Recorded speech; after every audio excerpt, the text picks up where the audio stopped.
Hello, I'm Ryan Carter. Today I'm here with a very special live broadcast. Sitting across from me is 92-year-old Eleanor Williams. This elderly woman from Chicago's West District is about to reveal truths about her grandson Michael's death 5 years ago. Truths she's never told anyone before. But pay attention, ever since we started broadcasting, Eleanor's phone has been ringing constantly. The callers are trying to silence her.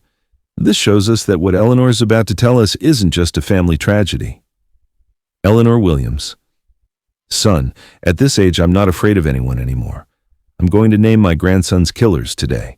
I've been silent for 5 years, but enough is enough. Eleanor's phone rings again. This time she answers, voice on phone. Eleanor, stop now. I'm telling you this for your own good. Eleanor Williams, I know who you are, but I'm not scared anymore. I'm 92 years old. What can you possibly do to me? And she hangs up. You can see that determination in her eyes. But this phone call tells us a lot, doesn't it? What does Eleanor know that so many people are trying to silence her? Son, I've been living in this district for 70 years. I see everything, I know everything. But my grandson's death, that's unforgettable. Eleanor's eyes fill with tears. On the table sits a photo of her grandson Michael, a 25-year-old smiling young man. Michael was a very smart boy. He had graduated from college, had a good job, but he was researching something. I didn't know exactly what he was researching, but it had something to do with the old buildings in this district. My grandson Michael was a history teacher, but in his spare time, he researched old events that happened in this district. He was particularly interested in the strange deaths that occurred in this area in the 1990s. Let's pause here for a moment. Strange deaths in this district in the 1990s? And Michael was researching these? Yes, son. In those years, many people living in this district died in strange ways. Heart attacks, traffic accidents, falling down stairs. Always natural causes on paper. But Michael had discovered a pattern. All the people who died had one thing in common. They all owned that old building in this district. That building is very valuable now, worth billions. But back then, nobody knew its value. Here the story becomes more complex. Eleanor's phone rings again, but this time she doesn't answer. I won't answer anymore. I'm going to reveal my grandson's killers. Now we come to that night.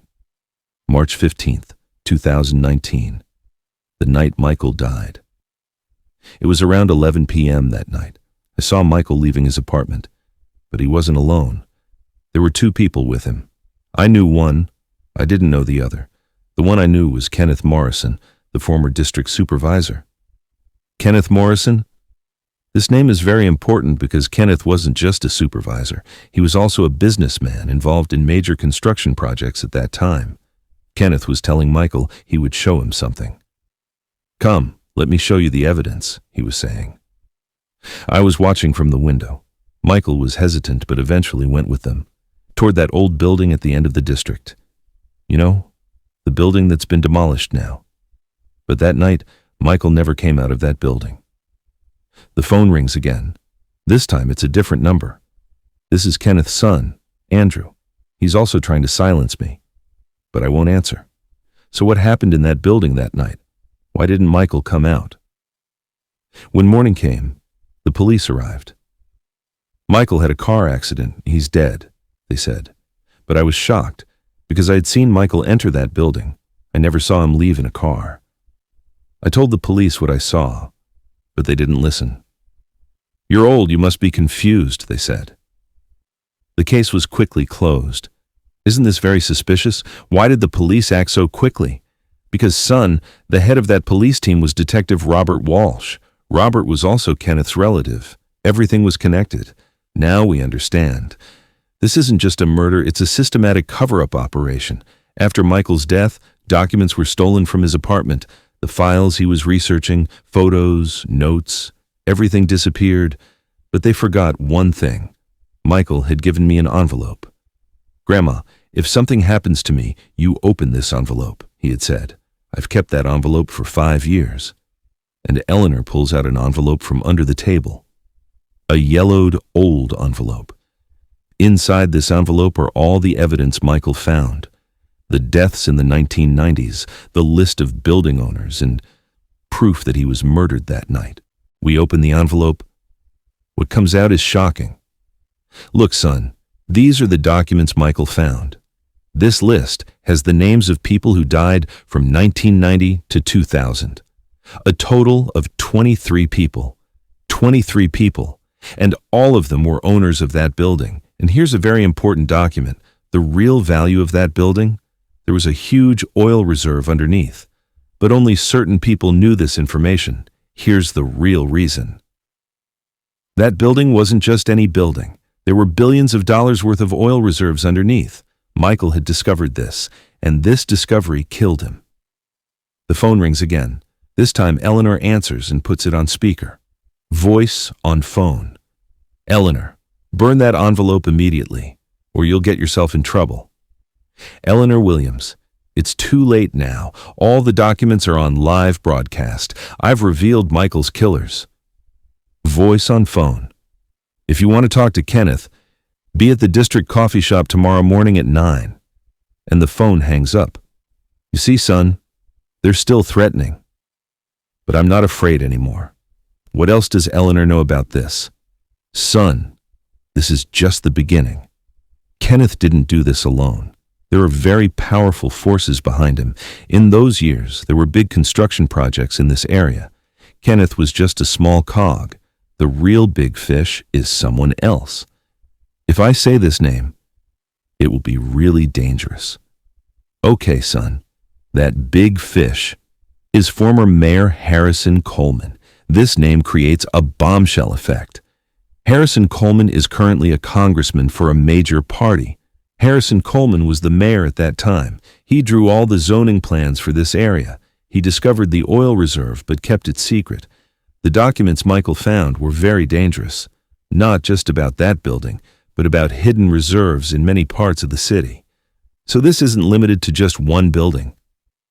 No, son, there were very large reserves under Chicago, but only certain people know this, and they silence everyone who learns this information.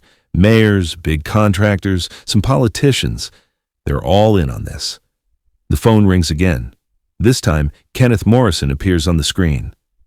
Eleanor Williams. Should I answer? Yes. Answer it on speaker. Kenneth Morrison. Eleanor, what are you doing? These matters are beyond you. Eleanor Williams.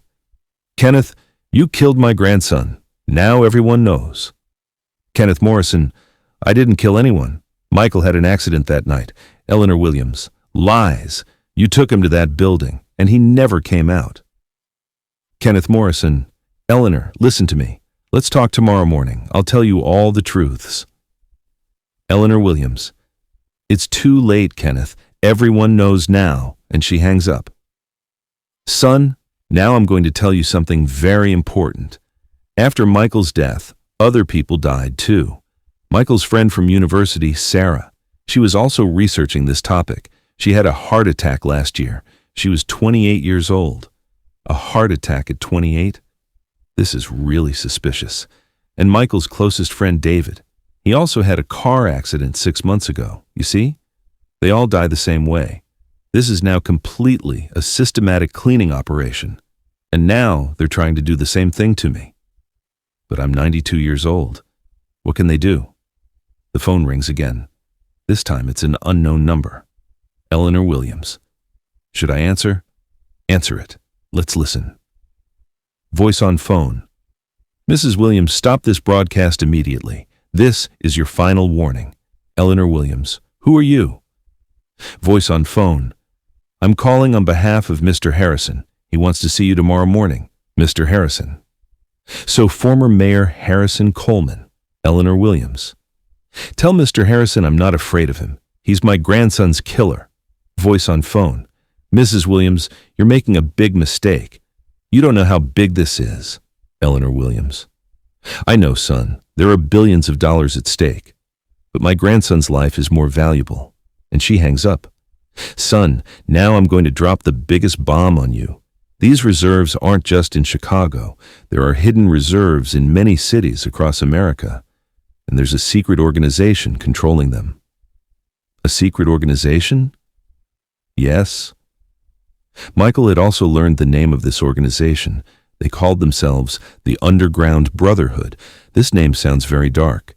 The members of this organization are very powerful people, politicians, businessmen, bureaucrats, even some media moguls. Of course, son. Why do you think these topics never come up anywhere? They control everything. Now, we understand why this topic has never made headlines, and now I'm going to show you one last document, the most important document Michael found. And she pulls out an old document. This document says which areas will be cleaned in the next 10 years, which districts, which people. Yes, son, and our district is at the top of this list. This is truly horrifying. So more people will be killed? Michael was trying to prevent this. That's why they killed him. The phone rings again. This time, urgent is flashing on the phone screen. This is a completely different number. I've never seen it. Answer it. Let's listen.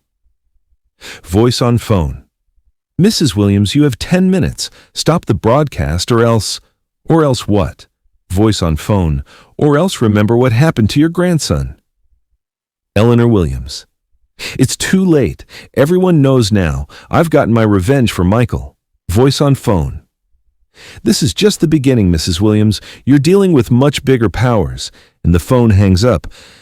Son, I've said everything now. Michael's killers are out there. But this doesn't end here. Because that list is still valid. More people will die. This organization must be stopped. You'll give these documents to the authorities. But be careful, because there are institutions they're involved in too. This is very difficult, son. They have people inside all of them. The phone rings again. This time, private number appears. This is very bad. I shouldn't answer. No, answer it. Let's hear everyone. Voice on phone. Eleanor Williams, after this broadcast, we cannot guarantee your safety. Voice on phone. That's not important.